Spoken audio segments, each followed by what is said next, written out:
Hello students and welcome to another video of law with Ali. आज की इस video में हम अब टॉट पे आ जाएंगे P4 पे फॉर मई जून 2024 सेशन।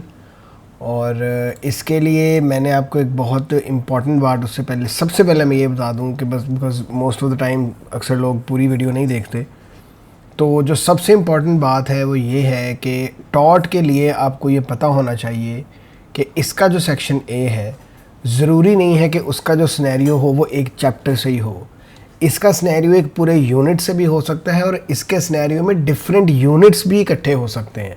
ठीक है, मेरे पास इस टाइम सामने मई जून 2023 का पेपर खुला हुआ है। उसके जो सेक्शन ए का क्वेश्चन नंबर 1 है, ये आपकी स्क्रीन पे भी नज़र आ रहा होगा। इस क्वेश्चन नंबर 1 का जो ऊपर वाला पार्ट है ये पार्ट नेग्लिजेंस का है और जो नीचे वाला पार्ट है इस पार्ट में ट्रेसपास टू पर्सन है।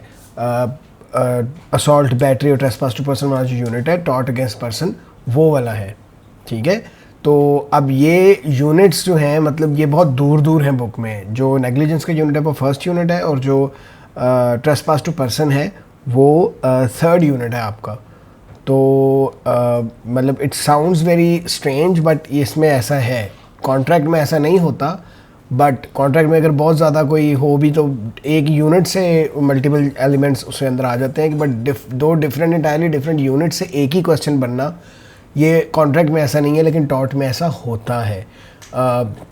दोनों अक्सर नहीं भी होते। फॉर एग्जांपल अगर आप इसका दूसरा क्वेश्चन देखें तो जो दूसरा क्वेश्चन है वो सारे का सारा OLA और ट्रेसपास टू लैंड वगैरह का है, तो वो एटलीस्ट बेशक डिफरेंट चैप्टर्स हैं बट यूनिट एक ही है सारा, ट्रेसपास टॉट अगेंस्ट लैंड वाला। तो एनीवे ये जो क्वेश्चन है हमारा ये इसमें नेथन जो है वो क्वालिफाइड होता है एज एन अकाउंटेंट और उसका नेबर जो मॉरीन होती है वो नेथन को इनवाइट करती है पार्टी में। वहाँ उसको बताती है कि she is inherited a large amount of money और ये she is thinking about using to buy to run a cafe. और वो कैफ़े के उससे वो मांगती है, उससे मशवरा मांगती है कि मैं करूं या ना करूं वटेवर।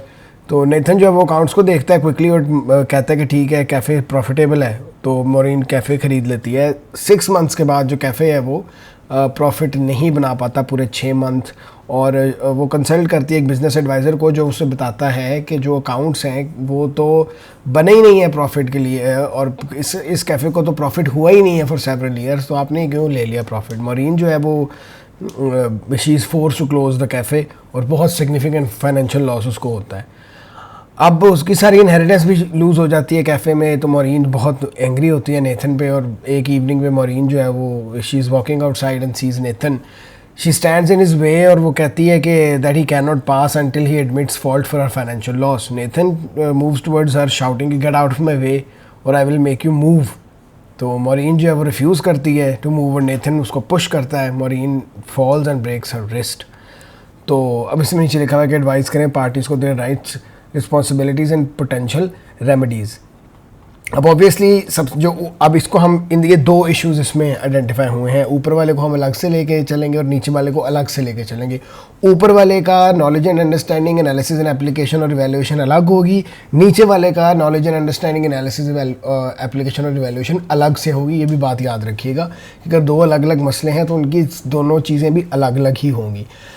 पहले वाले का जो AO1 है नॉलेज एंड अंडरस्टैंडिंग, आप आइडेंटिफाई करेंगे इशू को। नेग्लिजेंट मिसस्टेटमेंट का इशू है, ये सीधी सीधी बात है। आप एक्सप्लेन करेंगे special elements of special relationship को, फिर आप एक्सप्लेन करेंगे rules applicable to social relationship, फिर आप एक्सप्लेन करेंगे एलिमेंट ऑफ रीजनेबल रिलायंस, फिर आप एक्सप्लेन करेंगे standard of care in context of recently qualified accountant और requirement of a breach of duty कि उसकी ड्यूटी बनती थी नहीं बनती थी। फिर आप एक्सप्लेन करेंगे एलिमेंट्स ऑफ कॉजेशन और रिमोटनेस। ये आपका AO1 हो जाएगा पहले सेक्शन के लिए, पहले पार्ट ऑफ द क्वेश्चन के लिए। इसका एनालिसिस एप्लीकेशन और इवैल्यूएशन जो है AO2 और AO3 में आप एनालाइज करेंगे whether the requirements for a special relationship are satisfied और नॉट।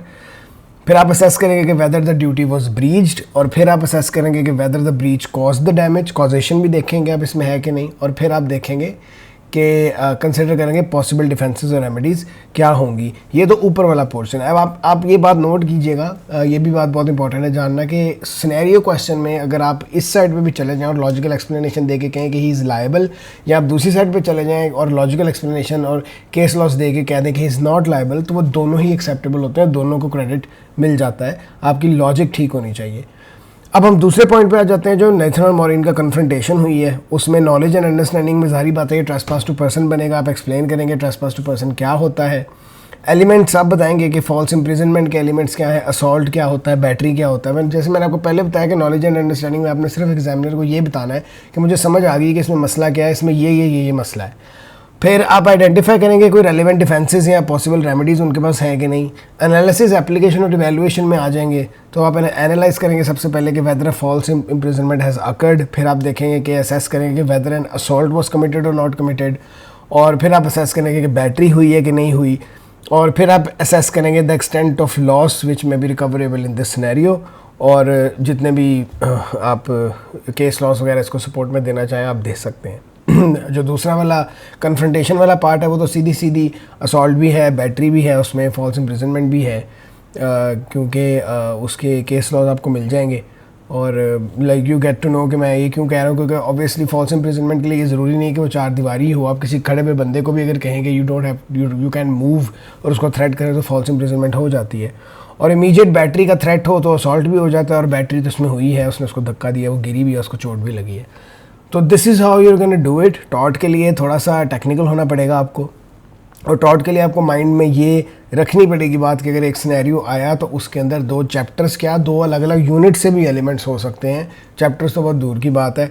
और टॉट के लिए ये नॉर्मल है बात कि जो सेक्शन ए होगा उसमें अगर अलग अलग यूनिट से ना भी हुआ तो अलग अलग चैप्टर से इकट्ठा होकर एक सिनेरियो ज़रूर बना होता है। Hope this video helped. I will see you in the next video.